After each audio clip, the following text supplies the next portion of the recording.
You've been in a lot of shows and things as a voice actor. Tripping the Rift, American Hmm. Dad, Batman: Brave and the Bold. How did you get started, first of all, in the voice acting side of things? Well, I was, I'd done a couple of VO stuff when I was living in New York and doing a lot of theater and Broadway there, but I really didn't get a chance to break it. So it's a hard circle to break into, and I was lucky enough to break into it with Mike Judge's stuff because he had seen me do some Southern things when he was starting King of the Hill and wanted me to come in and audition for several roles. So I auditioned for several, got the one that I thought was good for me, which was Bill. But that really opened the door to a lot of film thing, the Ice Age and the Finding Nemo film stuff, and from that point, once you've done 3 or 4 and you're known as an actor in the business anyway, then that breaks down the door a little bit, and you can start getting offers for smaller things, maybe Saturday afternoon cartoon stuff. And so that happened with me, and then they saw that I could do many different characters. It's just breaking into it and stuff. Right. And what do you like about voice acting as opposed to on-camera acting? Well, it's it's not really different. I mean, you're not separating your head from your body when you act. You're still doing the character with your whole body. You're just not seeing it. Right. You have to be a little more specific with things because it's just your voice. But it's essentially the same process, figuring out what you would do with this guy, and then having a director direct you, Mm-hmm. and it becomes a very fast process because you're not having to deal with makeup and clothes and everything else, and blocking and whatever.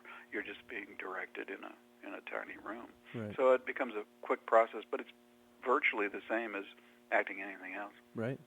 And now, King of the Hill, you had a 12-year run on that. What was that experience like for you? It seems like it was a pretty great It was cast. a family, you Yeah. know. It was like when I did 5 years on News Radio, that became a family. But Mm-hmm. this was even more so. I mean, rest her soul, Brittany Murphy. I knew her when she came on the show. She was 18. Right. This was so you know people through marriages and divorces and deaths and births. So it's very much a family process, and I miss all those people. We see each other occasionally in different things, but it's a thing that we loved going to work every week and saying, man, how's the wife? How's the kids? Right. It's a family process. Great. Well, I have to ask you about Milton in Office Space, of course. I think my fans would boycott if I didn't. What has that role meant for your career? I think it's probably strangely, it's given me a new fan base every 2 or 3 years. Right. Of a younger demo that wouldn't know me otherwise. I think Mm-hmm. from stuff like News Radio that they didn't know about, but Office Space finds a new audience strangely every 2 or 3 years. Right. Somebody will tell their younger brother about it, and then it'll disseminate from there. But Mm-hmm. It's meant a lot. It's there isn't a day goes by that I'm not signing a stapler or signing some piece of Office Space DVD or something, and it means a lot to me that it hit, right. with people. Did you have any clue when you were filming the movie that it was going to be anything other than just another No, film? just a little B movie that we all thought, here's a lot of good character actors that are going to work together, and that's always a blast, Right. Not a lot of names. I mean, Jennifer wasn't really the only name in it. Right. But everybody else were working character actors that we'd worked with each other in different projects for years. Richard Greeley and I had done Black Rain together Right. years ago. Right. And John and I had done readings and guest stars and stuff. So we all knew each other, so the chemistry was quick and easy. Mm-hmm. But no, we had no idea. We just thought it was a funny little B movie, and then the rise of the DVD happened right about the time as it came out. Right. Speaking of, you mentioned News Radio. I have to tell you, News Radio is hands down one of my favorite shows ever. Oh, thanks. I'm very proud to be associated with it. Again, a bunch of unknowns except for Uncle Phil, right? Who were really good working character actors and who got to work we got to work on the floor. We got to write for each other on the floor. We got to, it was a very open experience. Was it as much fun to film as it was to watch? Yeah, pretty much so. I mean, anybody from phone page on up could throw in what about this? Right. Oh, it's good. Okay, we'll keep it. So it was very, as I say, open atmosphere, and I think it kind of shocked Phil because SNL is very, trying to get your own stuff on and very competitive, and he came into our environment and was like, "How you doing?" Right. This would be funny for you. What do you think, Phil? And he went, "What?" Nice. Right. People are nice. So it was great. Very cool.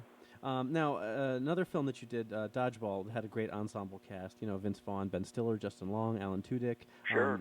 Was there a lot of improvising on the set in that movie? It seems like that it was kind of a looser movie set, or was that? Yeah, there was some. I mean, it was a pretty tight script by Rawson, but he would let Justin improvise, and obviously the lead. Right. What's his name? Vince Vaughn? Vince Vaughn, yeah. See, that's how old I am now. He would let Vince go, right. And I think Vince and I improvised a little bit, but right. Yeah, that was just as loose as set, but it was such a tight script. We wanted to shoot the script, So there were a few ad libs that went in, but it was fun. It was a fun working atmosphere. I can imagine. Did you have to do any kind of physical or practice training for the dodgeball stuff yes. at all? Yeah. Yes, I did.